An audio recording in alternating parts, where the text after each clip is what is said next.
Salut Claudia, merci tout d'abord pour ton excellente question. Ce qu'il faut savoir, c'est que le phénomène des cures de jus, c'est vraiment pas récent, mais il s'est fait remarquer de plus en plus au cours des dernières années en raison d'un marketing vraiment alléchant autour des jus super colorés qu'on retrouve notamment sur Facebook ou sur Instagram.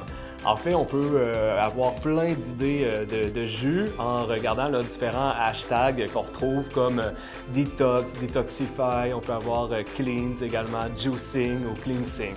Donc, c'est vraiment des hashtags que le monde va utiliser pour mettre de l'avant leur jus.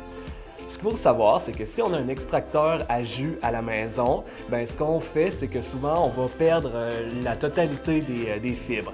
S'il reste un petit peu de pulpe, là, c'est sûr qu'on pourrait penser qu'il reste des fibres, mais on pense ça vraiment à tort. Donc, à ce moment-là, les pulpes contiennent presque peu de fibres alimentaires. Et justement, les fibres ils sont nécessaires au transit intestinal pour favoriser une belle consistance au niveau des selles et avoir une meilleure élimination.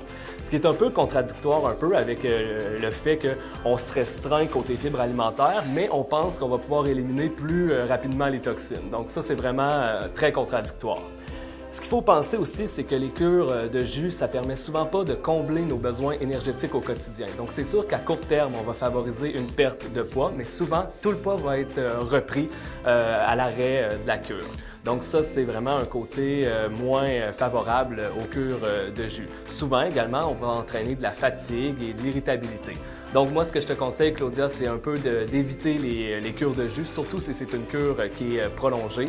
Et je te conseillerais de manger davantage de fruits et légumes frais. Donc merci, j'espère que j'ai bien répondu à ta question. Et si jamais, comme Claudia, vous avez des questions, n'hésitez surtout pas à m'en faire part via la foire aux questions sur le site d'Atable Québec.